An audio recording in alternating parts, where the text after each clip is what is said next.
영업이익이 높으니 좋은 회사다. 우리는 오랫동안 이 말을 투자의 나침반처럼 여겨왔습니다. 하지만 만약 2026년부터 이 환급률이 더 이상 정답이 아니게 된다면 어떨까요? 기업의 성적표를 읽는 방식 자체가 완전히 새로운 시대로 접어들고 있습니다. 지금까지 우리가 알고 있던 돈 잘 버는 회사의 정의가 뿌리부터 흔들릴 수 있다는 뜻입니다. 다가올 거대한 변화의 물결 속에서 우리는 무엇을 준비하고 어떻게 기업의 진짜 가치를 꿰뚫어 보아야 할까요? 이제 그 해답을 찾아 떠나보겠습니다. 기업의 진짜 건강 상태를 알려면 단 하나의 숫자만 봐서는 안 됩니다. 최소 3가지의 핵심 보고서를 함께 봐야 하죠.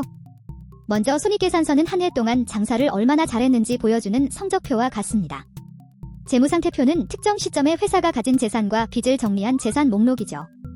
마지막으로 현금 흐름표는 실제 돈이 어디서 들어오고 나갔는지 기록한 꼼꼼한 용돈 기입장입니다. 이 3가지는 서로 긴밀하게 연결된 짝꿍과 같아서 이들을 종합적으로 분석해야만 비로소 회사의 숨겨진 속사정까지 정확하게 파악할 수 있습니다. 그런데 이 중 가장 중요하게 여겨졌던 성적표, 즉 손익계산서를 작성하는 규칙 자체가 근본적으로 바뀐다는 것이 오늘의 핵심입니다.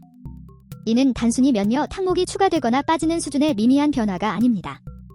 기업의 이익을 계산하고 분류하는 방식, 심지어 영업이익이라는 개념의 정의마저 달라지는 거대한 지각 변동이죠. KIFRS 제1118호라는 새로운 규칙은 우리에게 기업의 수익 구조를 훨씬 더 투명하고 깊이 있게 들여다볼 수 있는 새로운 렌즈를 제공할 것입니다. 이제 그 렌즈로 무엇을 어떻게 보게 될지 자세히 알아보겠습니다. 기존의 규칙과 새로운 규칙은 여러 면에서 뚜렷한 차이를 보입니다. 과거에는 기업이 돈을 번 이야기를 주로 매출과 기타 수익 정도로 단순하게 나누었습니다. 하지만 새 규칙에서는 영업, 투자, 재무 등 5가지 범주로 훨씬 더 상세하게 활동을 분류해야 합니다. 가장 큰 변화는 영업이익 계산법입니다. 과거에는 매출에서 관련 비용을 빼는 명확한 방식이었지만 이제는 다른 활동들을 제외하고 남은 나머지와 같은 개념으로 변경됩니다. 또한 과거에는 선택사항이었던 회사의 특별성과 지표 MPM 공개가 의무화되어 기업의 진짜 속사정을 더욱 솔직하게 들여다볼 수 있게 됩니다. 새로운 손익계산서는 마치 무지개처럼 5가지 뚜렷한 색깔로 기업의 활동을 보여줍니다. 가장 큰 비중을 차지하는 영업활동은 기업 본연의 사업을 통해 얼마나 안정적으로 돈을 버는지 보여주는 핵심 지표입니다. 투자활동에서는 기업이 미래 성장을 위해 부동산이나 다른 회사 지분에 투자해서 얻은 손익을 확인할 수 있습니다. 재무활동은 돈을 빌리거나 갚는 과정에서 발생한 이자 수익이나 비용을 나타내죠. 이외에도 법인세와 더 이상 운영하지 않는 중단 사업의 손익이 명확히 구분되어 우리는 기업의 이익이 정확히 어떤 활동에서 비롯되었는지 한눈에 파악할 수 있게 됩니다. 이러한 혁신적인 변화는 어느 날 갑자기 나타난 것이 아닙니다. 이미 2024년 이전에 전 세계 회계 전문가들이 모여 IFRS 18이라는 새로운 국제 표준을 만들기 위해 오랜 시간 논의를 거쳤습니다. 그리고 마침내 2026년부터는 준비가 된 기업들이 이 새로운 규칙을 먼저 사용해 볼 수 있는 조기 적용 기간이 시작됩니다. 그리고 2027년 1월 1일이 되면 대한민국의 모든 상장 기업들은 의무적으로 이 새로운 양식에 따라 성적표를 작성해야만 합니다. 즉, 우리 투자자들은 2027년부터 완전히 새로운 형태의 재무제표를 마주하게 될 것이며 이에 대한 대비가 반드시 필요합니다. 모든 변화에는 빛과 그림자가 공존하기 마련입니다. 이 새로운 회계 규칙의 가장 큰 장점은 기업 간의 성과 비교가 훨씬 쉬워지고 투자자들이 더 정확하고 투명한 정보를 얻을 수 있다는 점입니다. 특히 회사가 스스로 자랑하는 특별성과 지표 MPM을 통해 그들의 핵심 경쟁력을 엿볼 수 있게 되죠. 하지만 단점도 분명 존재합니다. 처음에는 새로운 용어와 분류 체계가 다소 복잡하고 헷갈리게 느껴질 수 있으며 규칙 변경으로 인해 기업의 실적이 일시적으로 크게 변동하는 것처럼 보이는 착시 효과가 나타날 수도 있습니다. 기업들 역시 새로운 시스템에 적응하기 위한 시간과 노력이 필요할 것입니다. 그렇다면 우리는 이 변화의 시대에 어떻게 좋은 회사를 골라내야 할까요? 이제는 단순히 숫자로 찍히는 영업이익이라는 결과값에만 매달려서는 안 됩니다. 그 이익이 만들어지기까지의 과정, 즉 돈이 진짜 내 돈이 되기까지의 여정을 이해하는 것이 무엇보다 중요해졌습니다. 기업이 벌어들인 돈이 어떤 비용들을 거쳐 최종적으로 얼마만큼의 순수한 현금으로 남게 되는지 그 흐름을 파악하는 능력이 새로운 시대의 핵심적인 투자 역량이 될 것입니다. 돈이 진짜 이익으로 남는 과정은 여러 단계를 거칩니다.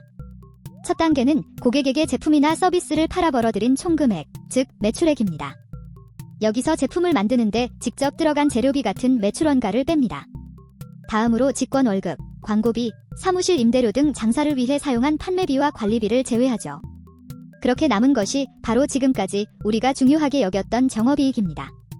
하지만 여기서 끝이 아닙니다. 이자나 세금처럼 반드시 내야 할 돈까지 모두 제하고 나서야 비로소 회사의 주머니에 최종적으로 남는 진짜 순수한 내 돈, 당기순이익이 결정되는 것입니다. 2026년 이후 좋은 회사를 고르는 기준은 완전히 새로워질 것입니다. 이제 가장 중요한 1순위는 성적표의 점수보다 진짜로 돈을 꾸준히 만들어내는 현금 창출 능력입니다. 기업의 통장에 실제로 돈이 쌓이고 있는지를 봐야 합니다. 2순위는 환경을 보호하고 사회에 기여하는 착한 마음 ESG입니다. 이러한 기업이 결국 소비자들의 사랑을 받아 오래 살아남을 수 있기 때문이죠. 3순위는 인공지능 같은 신기술로 미래를 준비하는 미래 예측 능력이며 4순위는 빚이 적고 자기 재산이 많아 위기에도 끄떡없는 튼튼한 재산 상태입니다. 이제 영업이익 순위는 과거의 유물이 될지도 모릅니다. 왜 현금 흐름이 그토록 중요해졌을까요? 장부상의 이익, 즉 영업이익이나 당기순이익은 회계적인 처리 방식에 따라 실제 현금과 차이가 발생할 수 있습니다. 물건을 외상으로 팔아도 장부에는 이익으로 기록될 수 있기 때문이죠. 하지만 현금 흐름표는 거짓말을 하지 않습니다.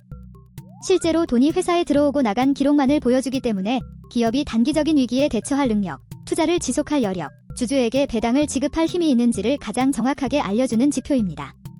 흑자 도산을 막는 힘, 그것이 바로 현금의 힘입니다. 미래를 보는 또 다른 중요한 눈은 바로 ESG와 AI입니다. ESG 경영을 도입하는 기업의 수는 계속해서 늘어나고 있으며 이는 곧 기업 가치의 상승으로 이어지고 있습니다. 투자자들 역시 ESG를 단순한 구호가 아닌 기업의 지속 가능성을 판단하는 필수 확인 항목으로 여기는 비중이 크게 높아졌습니다. 동시에 AI 기술에 대한 투자는 미래 성장 동력 확보를 위한 핵심 전략으로 자리 잡았죠. AI를 활용한 시장 예측의 정확도가 점점 높아지면서 이를 적극적으로 활용하는 기업과 그렇지 않은 기업의 경쟁력 격차는 앞으로 더욱 크게 벌어질 것입니다. 결국 미래의 좋은 기업이란 재무적인 튼튼함 위에 비재무적인 가치를 성공적으로 쌓아 올린 곳을 의미합니다. 환경을 생각하는 기술을 개발하고 사회적 책임을 다하며 투명한 지배구조를 갖춘 기업은 장기적으로 더 큰 신뢰와 사랑을 받게 됩니다. 여기에 AI 기술을 통해 변화하는 시장을 남들보다 한 발 앞서 읽어내고 비효율을 제거하며 새로운 기회를 창출하는 능력까지 갖춘다면 그 기업은 어떤 위기에도 흔들리지 않는 지속가능한 성장을 이룰 수 있을 것입니다. 이것이 바로 우리가 찾아야 할 미래 기업의 모습입니다. 미래의 현명한 투자자가 되기 위해 새로운 재무제표를 볼 때 이 몇 가지만큼은 꼭 확인해 보세요. 첫째, 손익계산서가 영업, 투자, 재무 등 5가지 무지개 분류로 명확하게 나뉘어 있는지 살펴보세요. 둘째, 회사가 스스로 내세우는 특별 점수, 즉 MPM이 무엇인지 반드시 읽어보고 그들의 핵심 경쟁력을 파악해야 합니다. 셋째, 성적표인 손익계산서만큼이나 용돈 기입장인 현금 흐름표를 꼼꼼히 들여다보며 실제 현금 창출 능력을 점검하는 습관을 들여야 합니다. 마지막으로 이 회사가 환경을 지키고 사회에 기여하는 착한 일을 하는지 ESG 찾아보는 것을 잊지 마세요.